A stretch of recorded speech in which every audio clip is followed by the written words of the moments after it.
দিনটা ছিল 9 ফেব্রুয়ারি। আগের দিন রাতে খবর পেলাম রনের খুব শরীর খারাপ, জ্বর, বমি। তোমরা সবাই জানো এখন আমরা একটা খারাপ পরিস্থিতির মধ্যে রয়েছি। রনের মানসিক অবস্থা ঠিক নেই। তাই 9 তারিখ বাবার সাথে আমি চলে যাই রনের কাছে। যেতে চেয়েছিলাম অনেক আগেই, কিন্তু পরিস্থিতির জন্য আমাদের দুজনকে আলাদা থাকতে হয়, আর রন আমাকে মানা করে ওর কাছে যাওয়ার জন্য। যাই হোক, সময়টা খারাপ যাচ্ছে, আমার মনে হলো এখন রনের পাশে থাকা জরুরি, তাই আমি চলে এসেছি ওর কাছে। আমার জীবনের সব থেকে ইম্পর্টেন্ট মানুষ আমার হাজবেন্ড, তাই যত বিপদ আসুক না কেন আমি সারাটা জীবন ওর সাথেই আছি।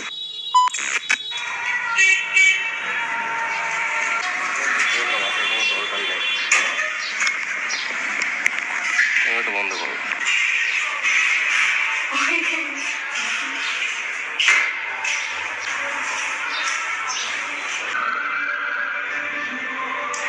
তবে এভাবে সবাইকে কাজে বাজের মধ্যে ইনভলভ থাকতে হয়। বেশি টাইম পাই গেল না, সবাই খুব কাটালি করতে শুরু করবে। 2000 years later. আমি এখন খুব ভালো একটা জায়গায় আছি, রনের রান্নাঘর এটা। আমি সব থালা বাসনগুলো মেজে নিয়েছি, আর এই যে এখানে সব থালা বাসন রেখেছি। আর এখানে এই যে ডিম রান্না করবো বলে আমি 4টে ডিম সিদ্ধ করেছি, যাতে 2বার খেতে পারি। তা আমি রান্না ভালো পারি না, যেটুকু পারি কেউ যদি আমাকে বলে বলে দেয় তাহলেই পারি। তো রন আমাকে বলে বলে দিচ্ছে, আর আমি সেইভাবেই রান্না করছি। তো এই যে এইখানে আমি সব কেটে নিয়েছি। রন খুব সুন্দর রান্নাঘরটাকে সাজিয়েছে, দেখো।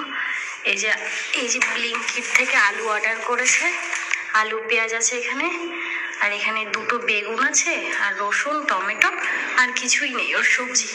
তাই আমি ওকে বললাম তাহলে আমি কি রান্না করবো। ও বললো তাহলে একটু ডিম রান্না করো, আমি তোমায় বলে বলে দেবো। বহুদিন পর আমি এবার রান্নার কাছে আসলাম। এর আগে পরে যেটা করেছি সেটা নিজের শখেই করেছি। আজকে শখ না, আজকে একটা বলতে পারো দায়িত্ব পড়েছে, তাই আমি এখন রান্নাঘরে আছি। রনের শরীরটা খুবই খারাপ, তো আমি ওর জন্য তাড়াতাড়ি করে ওকে ছাতু গুলিয়ে খেতে দিলাম, পেঁয়াজ কুচিয়ে, লঙ্কা, ওটা ও খুব ভালো খায়। তো আমি পেঁয়াজ কুচিয়ে, লঙ্কা কুচিয়ে, তারপরে ছাতুটা গুলিয়ে তারপরে ওকে দিয়েছি, ও খেয়েছে। এখন এই রান্নাটা আমি চাপিয়েছি, তো হাঁড়িতে এখন ভাত চাপাবো। আর এখানে এগুলো কেটে দিয়েছি। ডিমের তরকারি রান্না করতে কি কি লাগে আমি জানি না নিজেও, যে আজকে আমি কি রান্না করতে চলেছি। তো রনি আমাকে শিখিয়ে দেবে, দেখা যাক আমি কতটা ভালো রান্না করতে পারি। হয়ে গেছে। আর এই মশাগুলো না তারপর বেঁচেও যায়, জানো তো। যখন সব হয়েছে, মানে ওরা মাতাল হয়ে যায়। তো মাতাল হয়ে গেছিল রন, আর আমি এগুলোকে সব কটাকে এক জায়গায় করছি। দেখো নড়ছে, দেখো দেখো দেখো। আমি বলে দিচ্ছি, প্রাণী হত্যা মহাপাপ, এদেরও প্রাণ আছে কিন্তু এরা কোনো কর্মের না, তাই বেঁচে থাকে লাভ না, তাকে মেরে দিয়েছি। এতগুলো মশা জোগাড় করেছি, হাসি পাচ্ছে। এগুলো কি করবে? তোমার ভাজা করে খাওয়াই, রান্না তো শিখে গিয়েছি। A few moments later. খাওয়া দাওয়া করে আমি রেডি হয়ে নিলাম, আর রন শুয়ে আছে এখন। ওর খুব শরীর খারাপ। এর আগে ডাক্তার দেখিয়েছে, ওষুধ খাচ্ছে, কিন্তু জ্বরটা কিছুতেই কমছে না। সারাদিন যেমন তেমন ভাবে কাটে, রাত হলেই ওর জ্বর আসে। তাই আমি আজকে ভেবেছি একটু রক্ত পরীক্ষা করাতে ওকে নিয়ে যাব, তার জন্যই রেডি হলাম। আর এখানে বসলাম তোমাদের সাথে কিছু কথা শেয়ার করার জন্য। তোমরা অনেকেই দেখে থাকবে, আমি একটা কমিউনিটি পোস্ট দিয়েছিলাম, যেটা দেখে তোমাদের অনেকের অনেক কিছু ধারণা হয়েছে। তোমরা জানতেও চেয়েছো ঘটনাটা কি। আমার মনে হচ্ছে যেই সময়টা আমার নষ্ট হয়েছে সেটা নিয়ে পড়ে না থেকে জীবনে এগিয়ে চলাটাই ভালো হবে। আর সাথে এখন রনের সিচুয়েশন খারাপ। আমি চাইছি রনও একটা সুস্থ জীবনে ফিরে আসুক, আমরা দুজনে ভালো থাকি। তাই আমি এই মুহূর্তে তোমাদেরকে কিছু জানাতে চাইছি না। যদি পরিস্থিতি অন্যরকম হয় তাহলে আমি জানাতে অবশ্যই বাধ্য হব। তোমাদেরকে অসংখ্য ধন্যবাদ সাপোর্ট করার জন্য, তোমরা বিষয়টা বোঝার জন্য তোমাদেরকে অসংখ্য ধন্যবাদ। আমরা একটা সুন্দর লাইফস্টাইল জীবন তোমাদের সাথে শেয়ার করেছি। তোমরা অনেকের অনেক ধারণা আমাদের মতো সুখী মানুষ হতেই পারে না, কিন্তু দেখো আমরা সবাই মানুষ, সবার জীবনে ঘটনা একই, প্রায় একই। তো আমরা তোমাদের সাথে এতদিন ভালো সময়টা শেয়ার করেছি, তাই তোমরা আমাদেরকে সেইভাবেই চিনেছো। অনেক কথা তোমাদের সাথে শেয়ার করে ফেললাম, আশা করছি তোমরা আমাকে বুঝবে। আর হ্যাঁ, এই ভিডিওতে আরেকটা ইম্পর্টেন্ট কথা তোমাদেরকে জানিয়ে দিই। আমি শুধুমাত্র ইউটিউব কমিউনিটি পোস্টে আর ইনস্টাগ্রাম স্টোরিতে একটা কথা লিখেছিলাম, যেটা তোমরা অনেকেই দেখে থাকবে। আর তাছাড়া কিন্তু বাদবাকি কোনো পোস্ট না কাউকে কোনো কমেন্ট আমি কিছুই করিনি। যা তোমরা দেখতে পেয়েছো সবগুলোই কিন্তু ফেক আইডি। এমনকি এই যে পেজটা দেখতে পাচ্ছ, এই পেজটাও একটা ফেক পেজ। তোমরা হয়তো বিশ্বাস না হওয়ারই কথা, একটা ফেক পেজে এত ফলোয়ার্স মানে ভাববার বিষয়।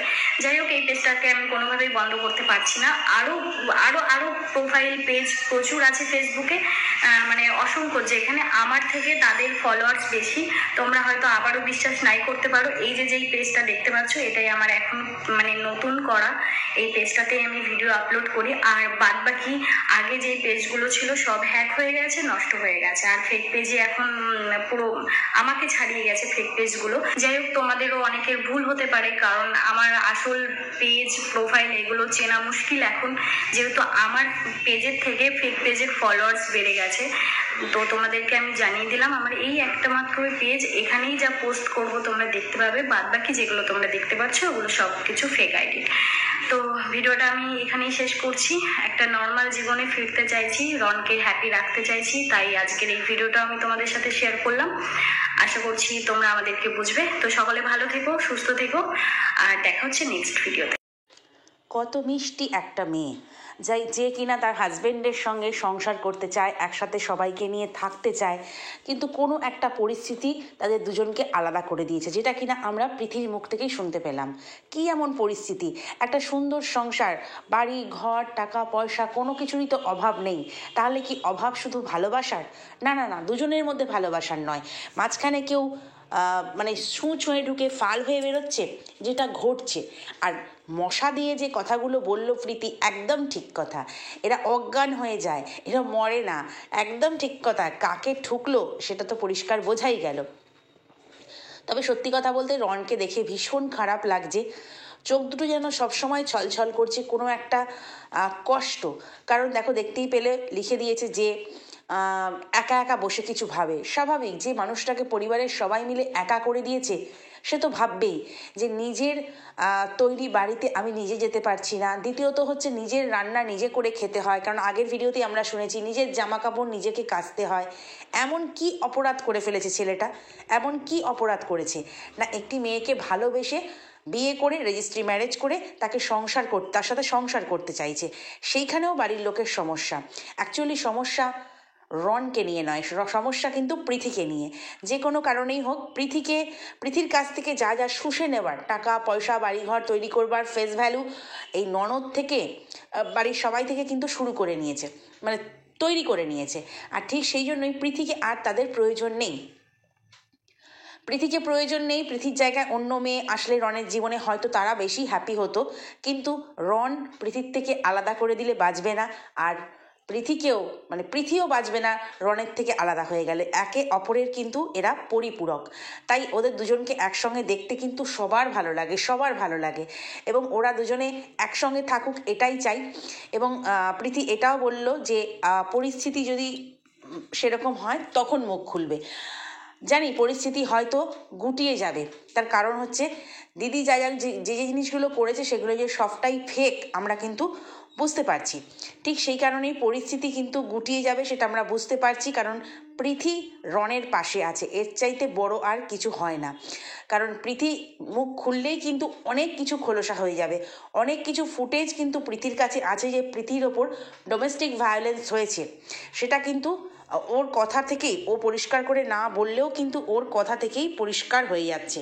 কারণ ও বলল, আমাদের দুজনকে পরিস্থিতির কারণে আলাদা থাকতে হয়েছে, আমরা কেউ কাউকে ছেড়ে থাকতে পারি না, এবং আমার কাছে সবচেয়ে হাজব্যান্ড হচ্ছে ইম্পর্টেন্ট। নিশ্চয়ই দেখো, রেজিস্ট্রি ম্যারেজ করলে অনেকেই বলছে, অনেক কমেন্ট বক্সে শুনতে পাচ্ছি, মেয়েটি বেশি পাকা, আগে থেকে এসে রয়েছে। কিন্তু আজকের দিনে দাঁড়িয়ে কিন্তু রেজিস্ট্রি ম্যারেজটাই হচ্ছে আসল ম্যারেজ। ওই লোক খাইয়ে সিঁদুর দান করে বিয়ে হলো, সেটা তো অবশ্যই সামাজিক মতে বিয়ে হওয়ার পরেও কিন্তু আইনি মতে বিয়েটা একেবারেই আজকালকার দিনে বেশি গ্রহণযোগ্য। ঠিক সেই কারণে কিন্তু ওদের যেহেতু রেজিস্ট্রি ম্যারেজ হয়ে গেছে, তো সেক্ষেত্রে অনেকেই হয়তো সেটা জানে না, বা সবাই তো সবার ভিডিও দেখে না, হয়তো এই ঘটনা ঘটার পরে অনেকে দেখছে। কমেন্ট বক্সে দেখতে পাচ্ছি প্রীতিকে যাচ্ছে তাই কথা বলছে অনেকে, যে মেয়েটা বেশি বেড়ে পাকা, আগেই এসে এক পুরুষের সঙ্গে শয্যা সঙ্গিনী হয়েছে, তার বাড়িতে থাকতে শুরু করে দিয়েছে, এরকম অনেক কথাই শুনেছি। বাট ওদের কিন্তু রেজিস্ট্রি হয়ে গেছে, এটা অনেকে জানে না বলে কিন্তু বললাম, আর অনেকেই জানে, দর্শকরা সকলেই জানে, যারা আমরা পুরনো দর্শক সকলেই জানি। তো সেক্ষেত্রে ওদের কিন্তু রেজিস্ট্রি ম্যারেজ হয়ে গেছে, হ্যাঁ। এবং বিয়ের অ্যারেঞ্জমেন্ট মানে তোমার সোনা দানা কেনা, এটা ওটা সেটা, সেগুলোও হয়ে গেছে। এবং সেগুলোও কিন্তু খুব শিগগিরই ওরা কিন্তু সামাজিক মতে যে বিয়ে সেটারই অনুষ্ঠান করতো। তো ওই বিয়ের ডেট যত এগিয়ে আসছে বাড়িতে অশান্তি ততই কিন্তু শুরু হচ্ছে। কেন এরা রেজিস্ট্রি ম্যারেজটা কে গ্রহণযোগ্য বলে নিচ্ছে না জানি না। তো যাই হোক, এরপরে ওদের দুজনকে যে কেউ আলাদা করতে পারবে না সেটা কিন্তু যে যতই কুটকাচালি করুক সেটা কিন্তু বোঝা যায়। কারণ দেখো, এই যে বললো মানুষকে কাজে ইনভলভ থাকতে হয়, রন বলল একদম ঠিক কথা। কাজের মধ্যে না থাকলে শুধু পরের বাড়িতে এসে খাবো শোবো আয়েশ করবো পরের টাকায়, তাহলে তো মাথার ভিতরে অনেক কিছু কুটকাচালি চলবে। যে কোনো মানুষকে, কথায় আছে অলস মস্তিষ্কে শয়তানের বাস হয়। তো সেক্ষেত্রে যে কোনো মানুষকেই হচ্ছে কাজের মধ্যে থাকলে কিন্তু মানে সেরকম কুটকাচালিগুলো কিন্তু তারা করবার সময় পাবে না বা ভাববার সময় পাবে না, এটা হচ্ছে ব্যাপার। তো যাই হোক, রন আর প্রীতি একসঙ্গে রয়েছে দেখে ভীষণ ভীষণ ভালো লাগছে। আর প্রীতি তো একটি ভীষণ মিষ্টি মেয়ে, ভীষণ ভালো লাগে ওকে, বহু দিন ধরে ভালো লাগে। ওরা দুজনে একসাথে মানে ওদের চার হাত সবসময় এক হাতে থাকুক, এটুকুই চাই। আরও নেক্সট ভিডিওতে আবারও আসছি, আবারও কিছু আপডেট পেলে তোমাদের সঙ্গে থাকো, লাইক কমেন্ট শেয়ার করো এবং সাবস্ক্রাইব করে সঙ্গে থেকো। চলো টাটা।